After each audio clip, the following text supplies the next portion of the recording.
What's one thing people wouldn't know about you? If you had to pick one restaurant in Charlotte that's your favorite, what would it be?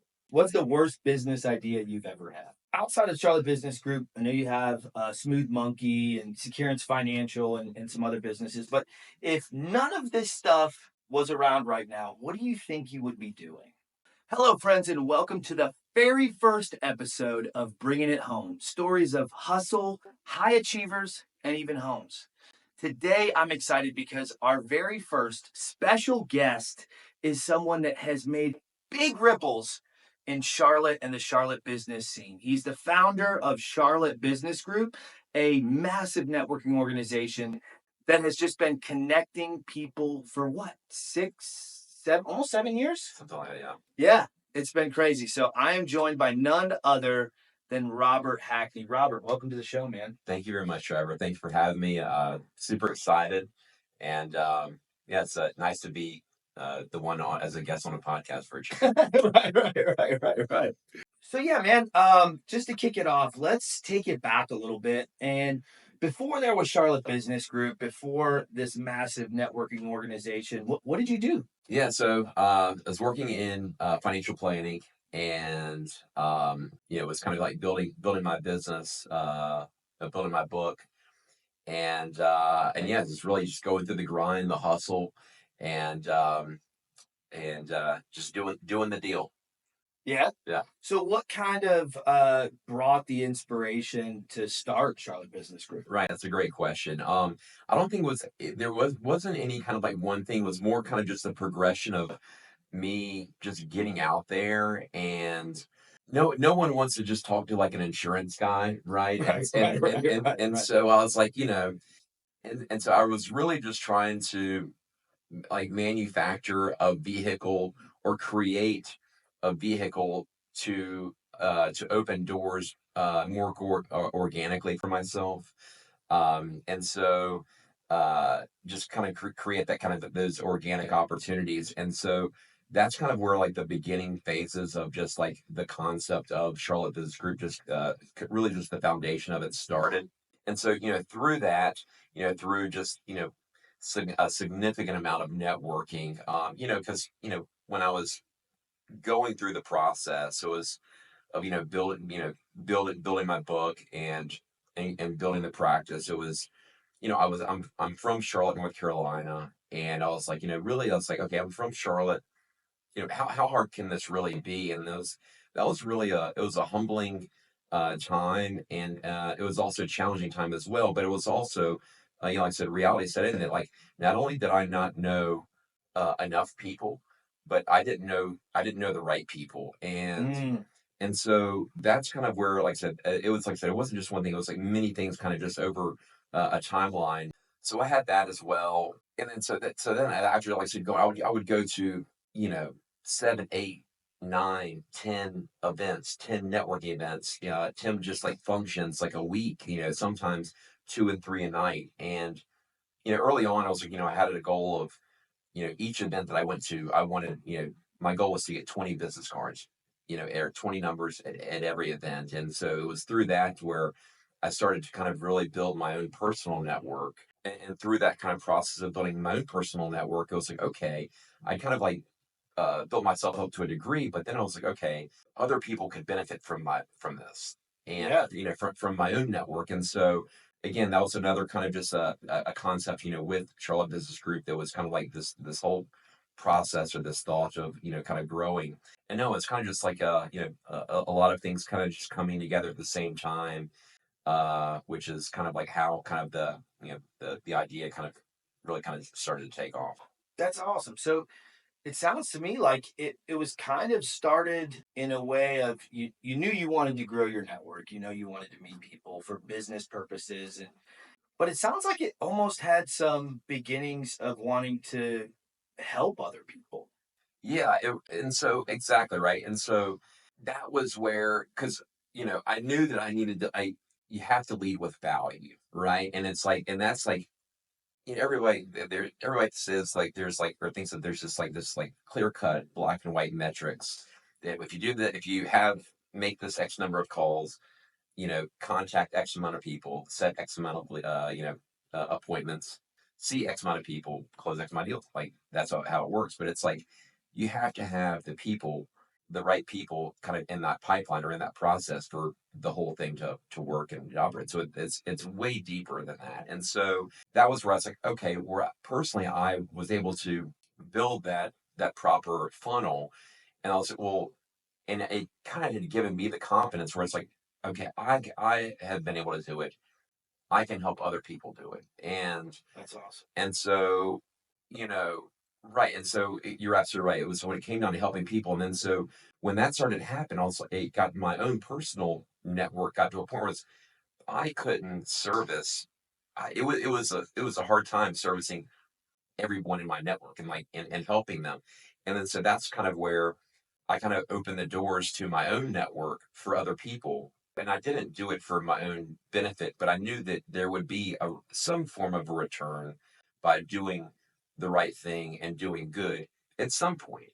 And because at the end of the day, it's like, it's always nice to be, oh, you do great, but it's always nice to be like, hey, listen, well, there is some benefit on my end as well at some point, right? And so, but that wasn't the main point or the main purpose. But it's like I knew if I opened these doors, I'd be able to help people, and in turn, like I said, there would be a ripple effect with other good and great things that would kind of like come about. The whole concept or the whole idea, and so and then it came to like helping, a handful of people, my friend, like opening doors, like it was really immediate friends and close contacts. And then it came to like impacting people that I had never known or never met before. And then to the point where there was people in, other cities that, you know, had heard of CBG or had heard of the network and wanted to connect. And it was just pretty, it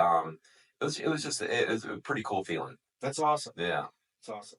I'm sure you had no idea that it was going to turn into what it is today. But where was that moment where you were like, holy cow, this thing worked? Like, this is way bigger than I thought it would be.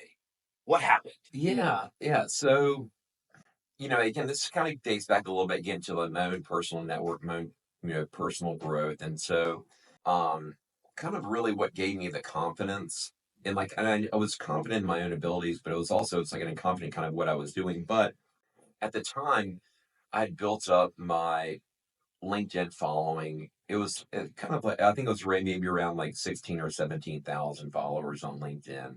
And this is really back before kind of like LinkedIn was even really like a big platform.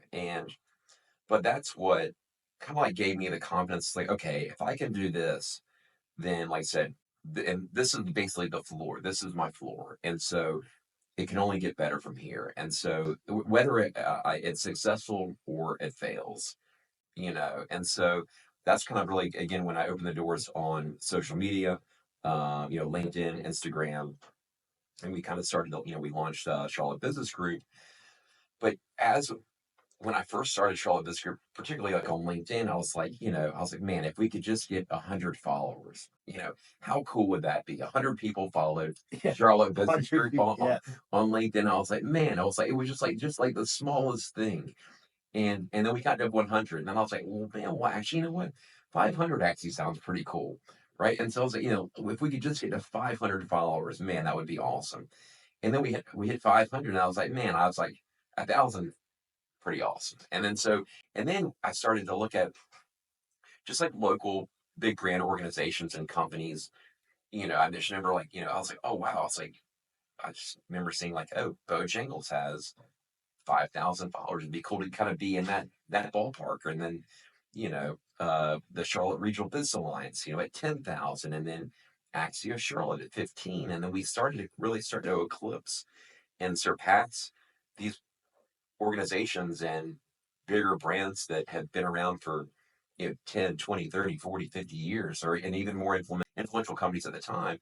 And I was like, man, so this is actually people are looking for this. People are wanting this. And I think that was a thing also with CBG was that there's other organizations, long-standing organizations here in the community, but where the opening that I really saw was that no one was really taking advantage of social media at the time. And, That's big. and so particularly I said on, Instagram and on LinkedIn. And so I was like, man, I was like, and on top of that, tailoring it towards kind of like the small and mid-sized businesses and really like impacting and trying to help and trying to connect the small and mid-sized businesses and then also the professionals and kind of everything that kind of comes with that network. And so that is where, right, when we are kind of the hockey stick trajectory with our following and our impact and just the platform really started to take off. It was like, man, when that thing kind of like caught fire, it was a pretty cool feeling. So you think a lot of Charlotte Business Group's success was through social media? I think social media, I think it was timing. I think it was like, I think just it was a lot of the back end work of, because that's the thing. It's like, I think people, maybe they may even see me, they may see CBG, but I think that they see the shiny paint job, right? Right. They see the outer layer and they don't see like everything, the years. Yeah, I laugh because it's like Yeah, yeah. it's wild when I just think about just like sleeping on my desk, in my office or just like in my chair at like in like 2 hour segments like overnight, and it's just like working, grinding, kind of building out kind of the foundation and the back end of stuff, and like people see kind of the again the outer layers, but like they don't see the years that I think a lot of people just think that either there was luck involved or um, it just happened overnight. And I think that which I probably think the same thing too. Right, Yeah, right, right, right, right. so Right. The overnight success that took 10 years to get to. right, Right. exactly. So it's just but and so but yeah, so I think social media was big. I think like the timing was a big thing as well, and just but I think also it was like that the timing with where Charlotte was at the time, it was what I think Charlotte needed. And now there's a lot of other organizations, which is great, tremendous. I mean, there's a lot of other organizations, a lot of other networks that are doing great things also.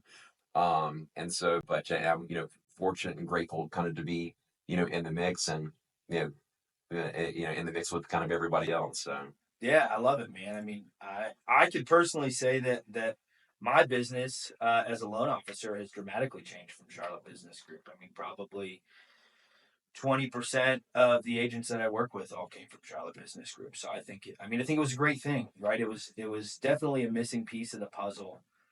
But I love that bringing in that social media aspect, especially with guys, like Gary V talking about the importance of social media and really what you can accomplish. It's really cool to be able to kind of see that before he was really big and the TikTok wasn't around quite yet. It wasn't a big thing, so it's really cool to be able to see how Charlotte Business Group was be able to capitalize on that right, and the social media presence without that being the name of the game. right. Right now, everybody knows social media is important. Everybody's like video, video, video. It is important. It can do powerful things, but I think it's really cool to be able to look back and say, you can attribute some of that success to social media. Yeah, absolutely. And so, and now it's like, okay, what's next? Right. Right. Whether it be, YouTube or a new platform that hasn't been developed yet. It's just like you know definitely keeps everybody on their toes. I love it. Yeah. All right. So, I mean, you talked a little bit about Charlotte Business Group, the starting, kind of a little background of why you got into it. But for those people that may be watching this and they don't know what Charlotte Business Group is, um, what would you say would be the vibe or kind of the focus of Charlotte Business Group? What would you tell somebody? Give us your elevator pitch if you were talking to somebody and they never heard of Charlotte Business Group. Yeah. So it's a professional network. I think it's as general as it may sound. It's a professional network, and so you can look at that as one of two ways. You can look at that as the individual. So an individual professional network where it's like the network of actual, like local professionals. Um, and then the business network. And so the small to mid-sized businesses that we have, as corporate partners and that are connected with the community. So I would say, from it, generally speaking, it's a quality professional network, uh, and yeah, and so we can dive kind of deeper into it as far as the platform in itself from a media standpoint, our the reach, and from an exposure standpoint, but inevitably it's a professional network. Go figure. So one thing that's always impressed me about Charlotte Business Group is the quality of people, and I know you brought that up earlier. So how did you be able or figure out the formula to get some of these higher level individuals that aren't showing up at a chamber event or your standard networking organizations that are, in most cities? Right.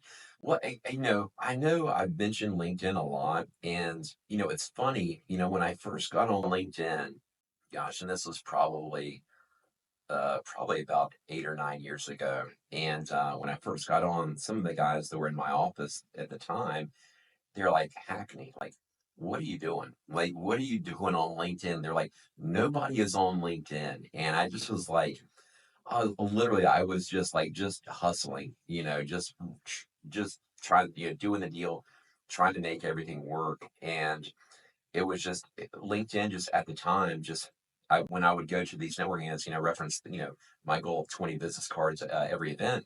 And like the next morning, I would always sit down at my desk with all the business cards that I had gotten the night before, and I would connect. Man, I just still remember, I still to this day can see and envision myself, typing in the email addresses and connecting with people, on LinkedIn. But like that was really, it was like the foundation. I think what it was, and what kind of drew me to LinkedIn at that time was that, again, it was professional people, and typically they were college educated, and they were looking for, we were filling a void at the time that wasn't being met. And so I think, again, we heavily promoted on LinkedIn. And so I think that, whereas a lot of other, organizations or whatnot were promoting on, whether it be Meetup or, other platforms, or even just, basically Facebook. But it was just, yeah, it was just, I think that to a degree, um, that was really actually the root of the quality. And on top of that, it's the old saying. It's you know quality people know quality people. And once that happened, it was like the word started to spread. And it's like, man, like these events are different. CBG events are different. CBG events have decision makers. CBG events have people that are moving the needle. They're a thermostat, not a thermometer. It's literally people that are driving change, in our community. And not everybody's a business owner, but it's people that are, like, striving to make a difference, and actually doing so. And so, kind of just to, circle back around, tie it all together. Like I said, LinkedIn has been a huge, blessing for me, and for, the Charlotte Business Group in itself, and for everyone involved in the network. That's awesome. That's awesome. Yeah. All right, so the not so fun topic. So obviously, we all know that entrepreneurship, business ownership, when you're trying to start something, it's not easy. What you see today is never the work that it took to get to where it is right now. So, what would you say? And I have a couple pretty good ideas, so this should be pretty fun. What do you think one of the biggest challenges that CBG has faced over the past almost 7 years? So, man, there's been so many. I mean, there's a few that kind of just like pop out in my head, and so. All right, so one, the elephant in the room is losing the Instagram account. So losing the Instagram account for 7 months, that was a huge, that was a humbling experience. And so, as much as I reference LinkedIn, like, it's hard to replicate, the impact, and the power and the influence of Instagram. And so, and to go through that, that was a growing time for myself. And I don't think I remember having many gray hairs before that. And now it's like I'm almost looking like Santa Claus over here. But it was one of those things where losing that account, for Meta to kind of shut that down with no rhyme, no reason, no explanation. It definitely was a time of reflection and a time for me to really kind of like dig deep, um, and to really like it was one of those things like I'm a really like a faithful guy and like and I didn't mention this, but um, not to kind of rabbit hole too much, but when I was starting CBG, it's funny, I had like notes in my iPhone for probably like almost 2 years of just like brainstorming on building CBG. And I wish I still had those notes. But one of the biggest things was uh, what to name it. And I just, it's funny, the name that I was stuck on initially was like Blue Chip Business Connections. And I was like, so I'm going to name it Blue Chip Business Connection. I was like, oh, this is going to be great. And then I was like, then I was like, man, I was like, that ain't it. And so I just remember like on the sofa one night praying, and like God was like, uh, Charlotte Business Group. And I'm like, you're telling me for the last 2 years of me brainstorming. And I was like, and here I am, I'm like praying to God right here. And it's like, man, like it was that simple. Charlotte Business Group, those three simple words. And but no, so it was too funny. But to kind of, circle back around. But it's just like, it's just I think, losing that account, it was almost like, it was like God telling me, like, how bad do you really want this? How bad, are you willing to and I know how hard I've already worked and how hard it was to get to this point. But it's almost like just another obstacle where it's like God was like placing in front of me to like really just like challenge me, like Rob, like like we'll see how badass you really are. Yeah. And it just was like, it's just like, and don't get me wrong, there's people have gone through way more larger obstacles, way more bigger hurdles, and so way more deeper trenches. So it's like not to kind of lose that perspective, but kind of going through that was definitely, it was a huge challenge for me, for the company, for the network as well. Um, and so, but no, and here we are. So we got it back. We got it back. No more blue chip. No more blue chip. I'm going to call you blue chip Blue from chip. now on. Cisco's always golden question. Having gone through those troubles, building a social media presence, building a massive networking organization, really shaping the business community in Charlotte. For anybody out there that's listening and that wants to get into building a brand or building a community, what's one piece of advice you would say and give them to make it happen? Man, I don't think it's ever one thing. I mean, there's so many things. It's like it's such a loaded question. Just like doubling down on your strengths, right? Like, early on, like I knew that I was good at talking to people, connecting. And you know, and it just was like I just continued to double down on what I was good at. And as long as you continue to do that, like opportunities will present themselves. And it's like, and that's the other thing, it's like keeping, like, so we could go down like a rabbit hole here, but like, keeping an clear mind, open eyes, head on a swivel. And it's like, and just be open to opportunities. And it may not be exactly what you're looking for, but it will lead to something else. Like win or lose, that door is going to open up another opportunity. But turns out, going with your gut, um, and then, and so through all of that, through doubling down on your strengths, so that you're creating value, right? And so it's like, so in order to kind of really build out that network, you have to either like wrap or put a bow on kind of really what you're doing to present to someone how you're different, how you're better, um, you know, like so the value that you can provide and leading with that and and then position yourself for an ask. Yeah. Right. And so it's even if you don't get anything in return, it's like there's no other there's no other way of operating. It's like it's basically that or nothing. If you're not leading with value, um, it's a waste of time. So as far as like building out the network, that's it, doubling down on your strengths, high activity, trying different things, and then and lead with the value that you've been able to create. That's awesome. I mean, I think in my experience, one of the biggest things, whether you're building a business, whether you're an employee in sales, whether you're building a community or a brand on social media, I think one of the biggest things that people miss is what you said is the ask, right? I mean, how many times do we have to watch a lot of these guys that have blown up on social media, whether it's Hormozy or Gary V, say, DM people, reach out, ask. You can't get anywhere without asking. And so I can definitely see that adding to Charlotte Business Group of just, if you know Robert at all, you know that like he'll throw it out there. I mean, why not? Right. Right? What's the worst that could happen? They say no. Absolutely. Absolutely. And now they're not going to say no. Right. Created a monster. That's right. No, I love it. Yeah, you're absolutely right.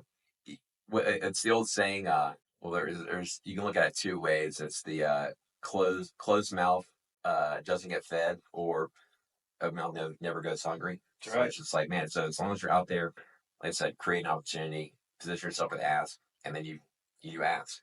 Do it. You got to do it. Yeah.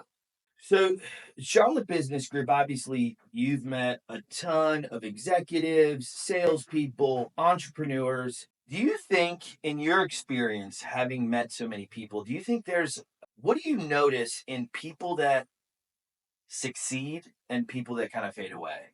Would you say there's a defining characteristic or a trend that you've noticed and, well, these people fizzle out? Well, Man, it's like it's don't you I can't remember who said it, but it was like it's hard to beat a guy, or it's hard to beat someone that doesn't quit.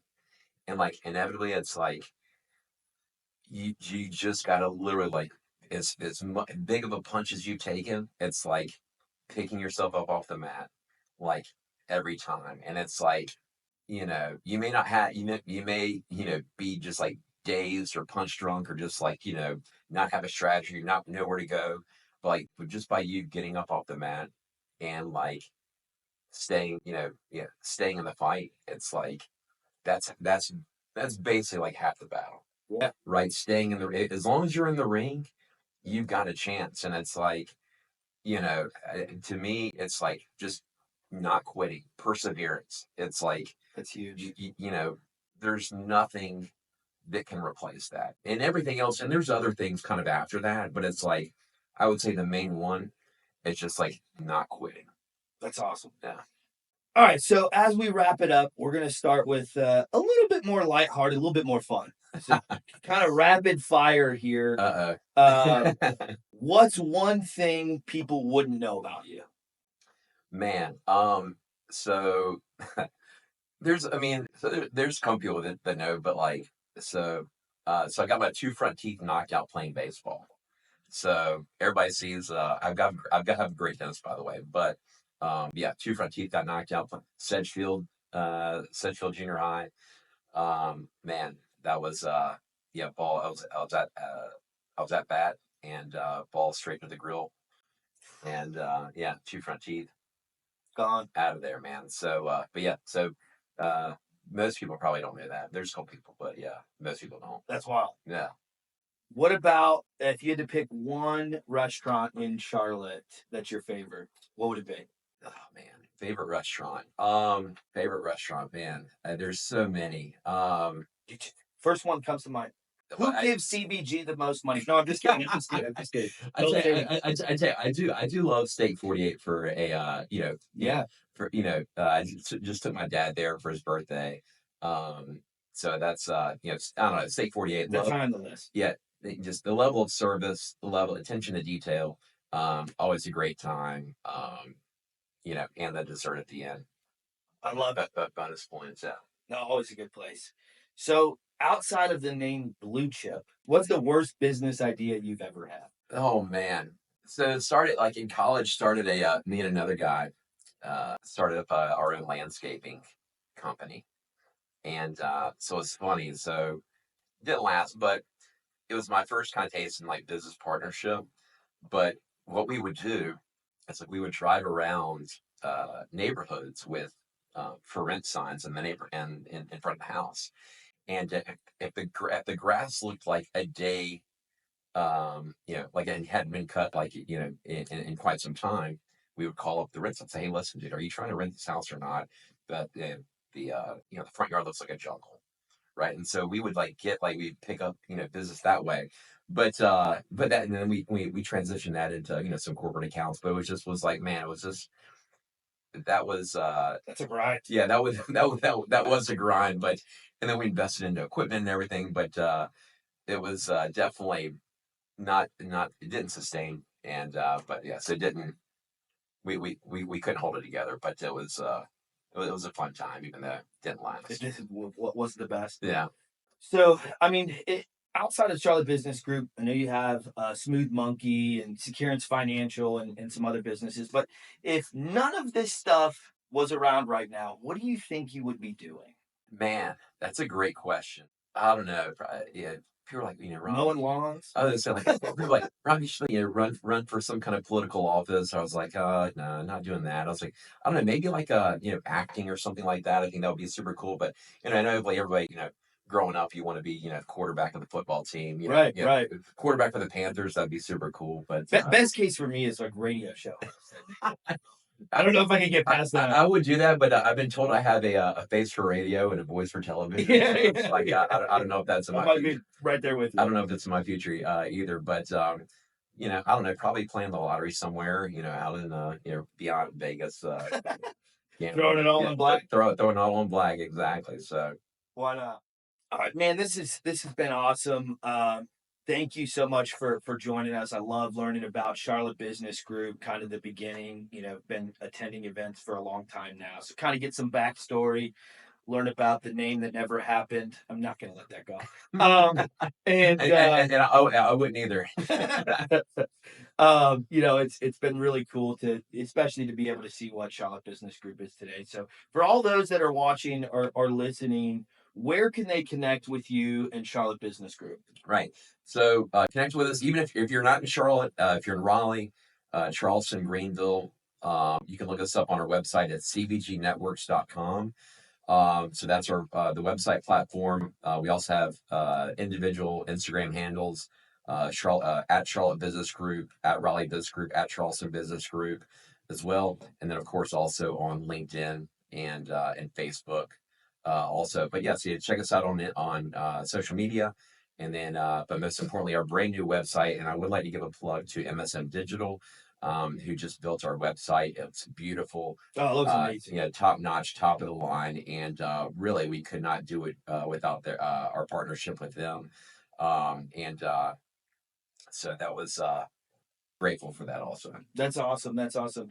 Um, if you're in Charlotte, any upcoming events hosted by Charlotte Business Group? Yes, actually, so we have an event next Thursday, partnering up with Tipsy Pickle in Camp North End. So we've got the second floor rented out, which is a super cool space if you haven't been at Tipsy Pickle before. I've never even played pickleball before, but I think I'm going to give it a shot next week. But it's great. They've got a golf simulator, some pool tables, a bar. We've got food that'll be provided, so it's great. Looking forward to it, and it's sponsored by Nance Construction. Shout out to Bobby and Chad Nance and Walter Rasby for our partnership with Nance Construction. And so looking forward to that one also. That's awesome. Well, I'm looking forward to being there. Yeah. All right, folks. So if you like this episode, make sure to hit that like button, subscribe, and go find Robert, Charlotte Business Group on social media. Find their next events, check them out. Make sure to give them a like and a follow as well. So thank you so much for joining us. And Robert, thank you. Trevor, thank you so much. And hope you enjoyed the content, and look forward to tuning in and many more episodes. Here we go. Let's get it.